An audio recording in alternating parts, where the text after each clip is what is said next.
Dan of Vagabond Buddha. Vagabond Buddha is about two major ideas. One is retire internationally for cheap. The other idea is about living joyfully in the present moment. And so Vagabond, travel Buddha, being the Buddha, if you will. Just skip this video if you're not into the whole idea of living joyfully in the present moment and how to do that. But if you are interested, there's some resources below this YouTube video. Just go down there and click them, and so you're subscribed to this kind of material. I think there's two different markets here. I don't want to get them mixed up. So go down there and click and join in this information if you're interested. Thanks for listening. Dan here, Vagabond Buddha. I'm in Chiang Mai, Thailand, one of my favorite places in the world. You can watch all my videos about this place if you like, but this is another subject. After my run, I like to share things that come to me about awareness or present moment, awareness or power now, or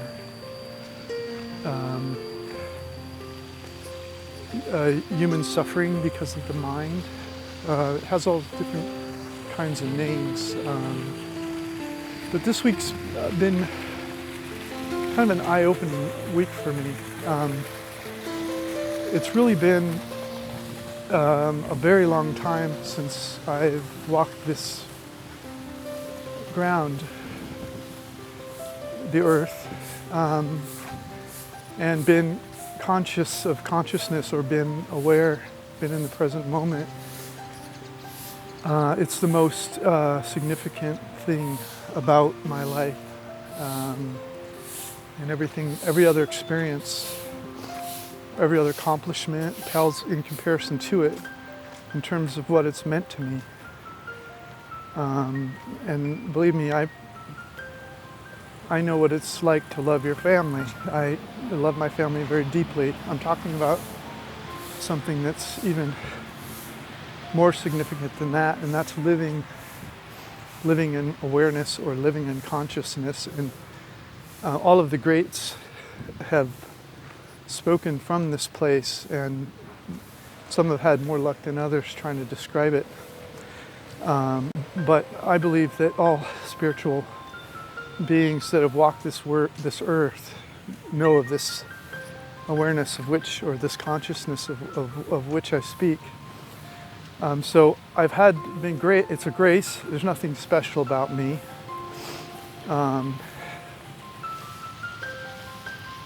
In some respects, the smarter you are, the more difficult it might be to live in this peace.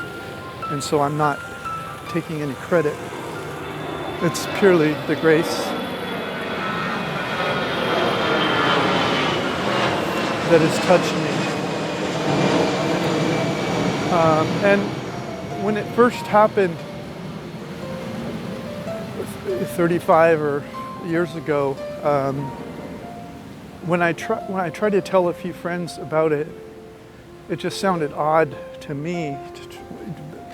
The words I was using to describe it weren't really doing it any justice, and it wasn't helping anyone. In some respects, it was creating distance, because they either believed me and felt inadequate because they couldn't get there, or they just thought I was a little bit crazy or something. And so I just thought it might be unavailable. I shared as best I could with for a few years, but eventually I gave up and just simply enjoyed it. And it wasn't until about 2015 that one of my closest friends came to me and said, he asked me if I felt my life was being selfish, and it didn't really sink in right away. I thought maybe he meant because I traveled so much, or I wasn't around my family as much, or I didn't know quite what he meant. And that it's not important really what he meant, but it made me think about the fact that I live in this place and I'm not making any effort to share it, because I know a lot of people are in pain. They live in a mind space, and their mind plays over these imagined scenarios and consequences, and it actually, the body doesn't know the difference between real pain and imagine pain. And so when you imagine all these consequences, if I take this strategy, I'll feel this way, or this will happen, that'll happen. Just a quick example, like if maybe you're not making as much money as you want right now, and you might imagine that you go homeless or that you lose your car, or that pain is real in your body, even though you haven't lost your car yet or your house. So the mind attaches emotions to visualizations, and that manifests in your body as pain. And maybe the mind has a good purpose, possibly to maybe to direct you, to get you to pay attention to what's significant right now so you don't have those consequences. That's for another talk. But what I've noticed is that when you're living in the present moment, you don't have all those pains, because if there's something you can do right now, you just act. You have a thought, you act. If it's a phone call, if it's, you live in the experience of a thought and you execute on it, or you put it on a list. What you don't do is imagine it and integrate the pain into your body and cause suffering. And so, if you will, present moment awareness is a freedom from suffering. And it occurred to me that I had suffered greatly in the years leading up to when I became aware of the present moment, or I lived in consciousness, or whatever you want to call it. And I have distinct memories of that. And so what I took, my friend was saying to me is, why aren't you sharing this with people? Or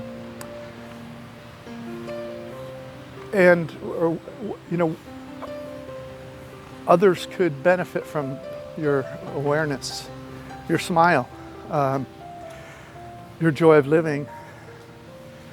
Is there some strategy to it? And so that's when I started Vagabond Buddha, for two purposes. One, to teach people that they don't have to work so hard to live an amazing life. You can live all over the world in slow travel, but also to teach people that there's a way of being that is joyful and yet still responsible. And so those are kind of the two ideas behind Vagabond. Vagabond, travel. Buddha. Buddha is one of the earliest recorded people that lived in this space. I believe also other spiritual teachers since that time did live in that space. Jesus, for example. There's many others, literally hundreds and thousands of books have been written, but very few have lived through the ages. So I'm just mentioning Buddha and Jesus right now. Now, what humans do is they take the story of Buddha or the story of Jesus, and they turn it into a belief system which is in the mind domain. And that's why they often are not finding, instead of believing in Buddha or believing in Jesus, they're not aware of the space of being in the space of Buddha, or being Jesus experientially, being Buddha experientially. And so that's kind of the key message.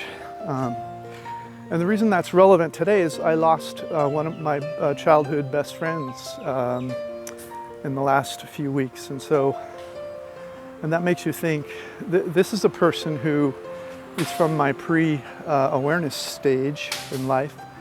And honestly, for the first 5 years, maybe 10 years, I kind of distanced myself from him because I felt that somehow connecting with him, we still had superficial contact, but I didn't visit for any long periods or get into long discussions because I was in fear of my previous life, like being around him again would attach me to that.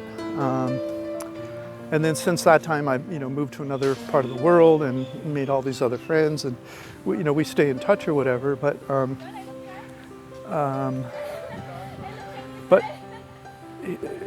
I never. So what that brought home to me. So he ended up taking his own life, and because of course his mind is running the show instead of his true experiential self.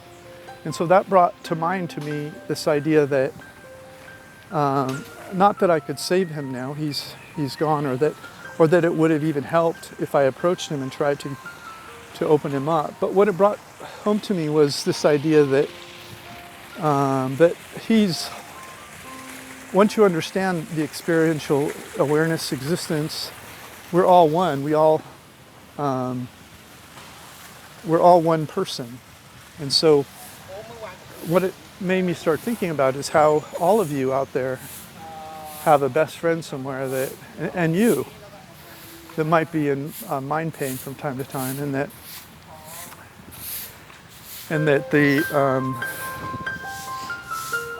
maybe the intensity of my willingness to express this should be increased a little bit.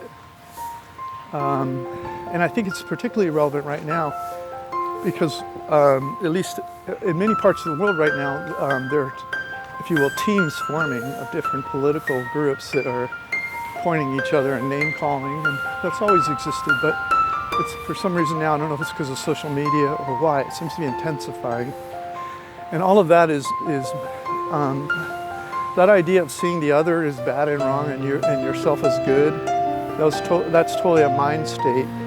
We're all literally a piece of God walking around, and if we abandon those that are in that sort of mind pain, like I did with my friend, I walked away because I was afraid that I would somehow my freedom from suffering would be compromised if I hung around him, or if I spent more time with him. That's the same kind of fear, almost, that's between these groups that exist in the world right now.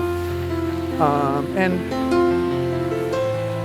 there's no way to break through when you're in groups like that, because the teams all agree with each other and they're all in the mind state, and so they all say the same thing and each of them agrees with it. And so they found their team, and because they found their team, they're entrenched in their personality or their ego a little more, and they have an enemy now, they have a common enemy.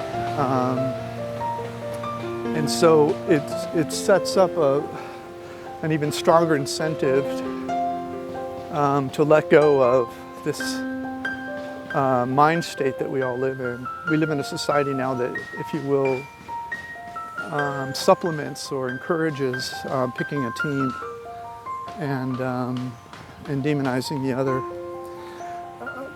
The important thing to understand is that consciousness itself is in an undifferentiated, unopinionated, uncritical, unjudging perception of the world. It's not a political ideology. It's not an opinion. It's not a solution. Well, I suppose it could be a solution.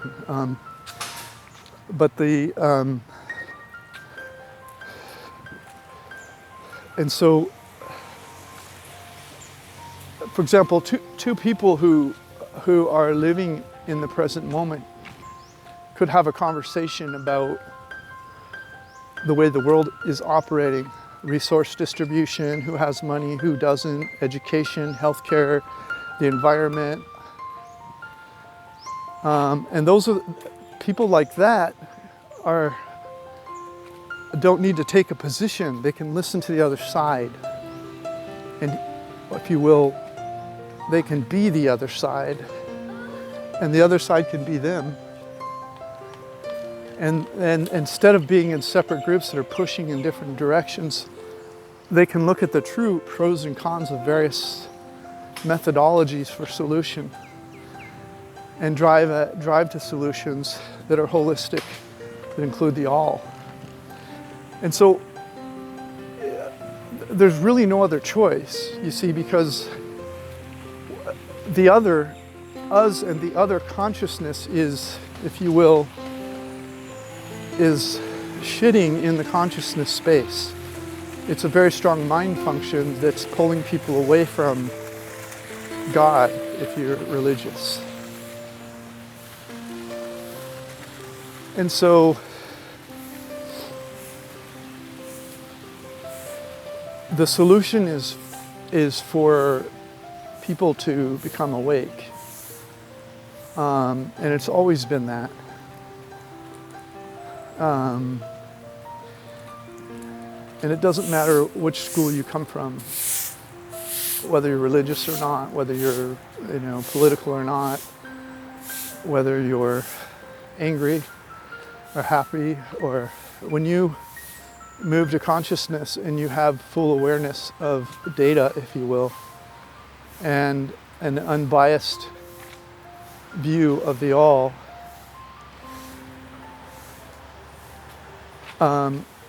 you're in a space, the integration of ideas is what the solution is, not the segregation of ideas into groups.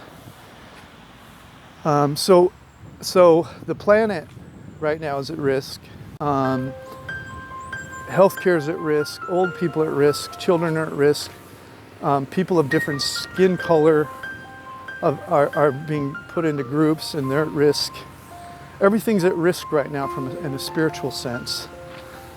And often the people some of the people that are involved in spiritualism are forming these teams and pointing at the other. And there really is no spiritual master that's, if you look historically back in time, that's not what spiritual masters were doing. And so those few now that are doing that call themselves spiritual or religious, they represent something other than God. And an awakening into a relationship with God, if you will, or if you're more into science, you could call it the single formula, in physics, the unifying theory, whatever it is that you think that is this consciousness that's behind the mind, or that views the mind. Having people see from that space really is the solution. So it's kind of, this is something obvious, been obvious to me all the time, but just for some reason, losing my good friend has clarified that for me a little bit and given me more interest in the importance of that whole concept. So anyway, that was my thought for today. And so I don't care what you believe. If you believe it, that's not the same as experiencing it. So if you look for someone with your belief systems that's found this awareness, if you will, that are with God instead of believing God, and follow them, because you're probably not going to be interested in following me.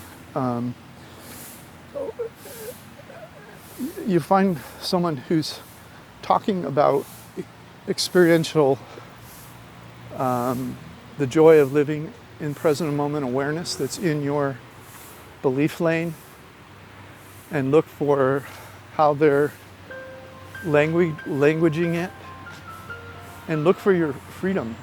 Look for your freedom in that lane. It will allow you to be in all the other lanes. Still believe what you believe, but you'll be with your God, you'll be with your unifying theory or whatever it is from a place of experience instead of a place of knowledge. That I think is where we need to go as a species in order to move this forward. And all of this is a learning experience, so I'm not judging you. This the one consciousness is a wisdom that is infinite, and it may not care which path we go on.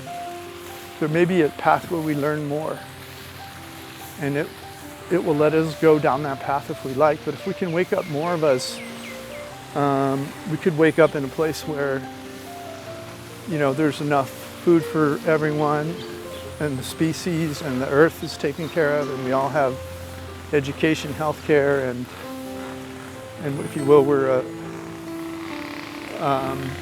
we're a better self-respected species.